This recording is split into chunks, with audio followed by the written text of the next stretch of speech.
Hi, I'm Jean Nolte, editor at Fons & Porter. And I'm Colleen Tauke. I'm the sewing specialist with Fons & Porter. In this tutorial, we are going to cover how to create the Focus on Fun quilt. To get the pattern for this quilt, go to shopfonsandporter.com/quiltingquickly.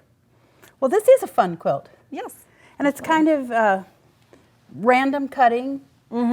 Not such an exact thing. Yeah, so you start with 5-inch squares of a lot of prints. And we're going to then kind of make some wonky cuts through the center. Exactly. The fun part is that you get to make random cuts. They're going to be at different angles throughout the different groups of blocks we're going to be cutting. So we found that cutting about, what, four blocks? At a time, I think. 4 blocks is about as much as you want to do. Stacking any more than that gets to be a little difficult. All right, so I have four squares prints stacked here. I'm going to just randomly pick an angle. I think that looks good. Cut through all 4 of them. Consciously try to go back and forth as you go down through groups of 4 so that your angle is always a little bit different. And you want to make sure you leave at least 1.5 inches or so in the corners, not too steep an angle. So we're going to take the 2 matching halves here, and that's going to be our first block, and I'm going to put these out of the way for now. Okay. So one at a time, this is what you're going to do. You're going to be adding a white strip down through the center. And what you do, right sides together, sew with the white on top. And you notice the white strip is a little bit longer than the 5-inch square.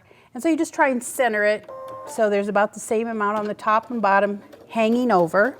The reason why we've made it a little bit longer is in case you make a more steep angle, it would still fit. Needs to be a little bit longer. Exactly. So we're going to get that through there. Make your 1/4 inch seam all the way across.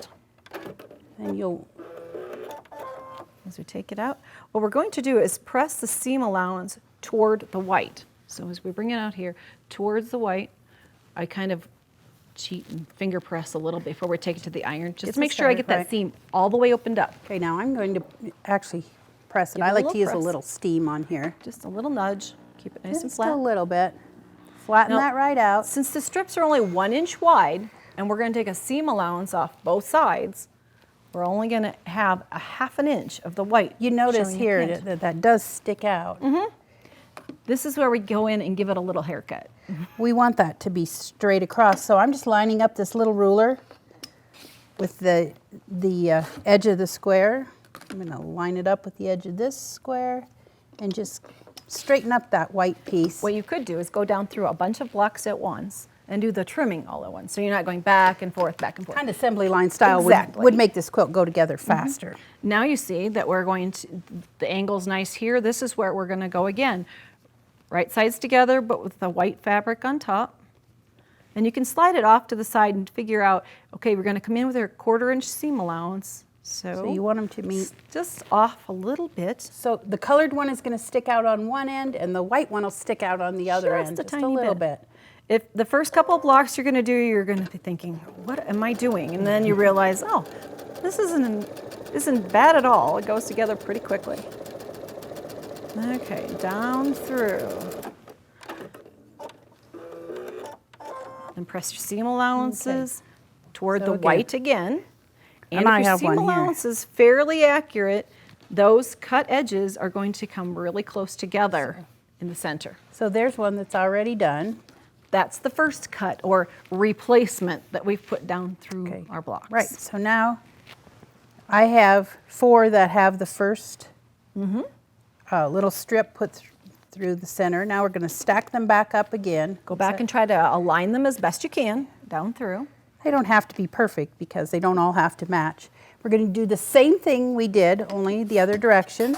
This is where you're going to see, that's why they only stacked up 4 layers. Because there's kind of a rock in the middle there. It's kind of thick, but just keep pushing. It'll make it through. It rumpled up a little bit, but it made a nice straight cut. But we still have yeah. So you're going to take these 2 pieces now and do the exact same thing we did before. Right. We're going to add the other piece down through the center again. And you're going to end up with one that looks like this. Do the exact same process. Add one side, press it out, straighten up the ends, then add the other side, and you get this. See, once it's pressed, it looks like that. So you can focus on having fun with the colors instead of so much on the after piecing. you've made all of your colored squares, into blocks. You're ready to join them into rows. So we're going to join them into rows with 8 blocks joined with these sashing strips. Now you put those sashing strips on basically the same way you did this, only you won't have to trim them because they're already the right length. Nice and so square. with the white on top, press toward the white. The reason why we're pressing towards the white is that there isn't any resistance with the seam allowances there, so it makes an easy press. So then we're going to join the long sashing strips to the rows, and we mark where the vertical sashing strips are going to hit the horizontal ones. So a block, a sashing, a block, a sashing. So I've used this really cool pen to mark this, called a friction pen. And you can see that we have pretty big marks on there. We put the first row on. Once we've put this row on, when I iron it, it takes friction or just a little bit of heat to take the marks away. That's gonna take those away. So it Voila. doesn't matter how big these marks are because they're going to go away. Make it visible and easy for you. So we're gonna press this, which I'm not gonna do, we're going to just assume that it's pressed. And then we're ready to attach this to our next row here.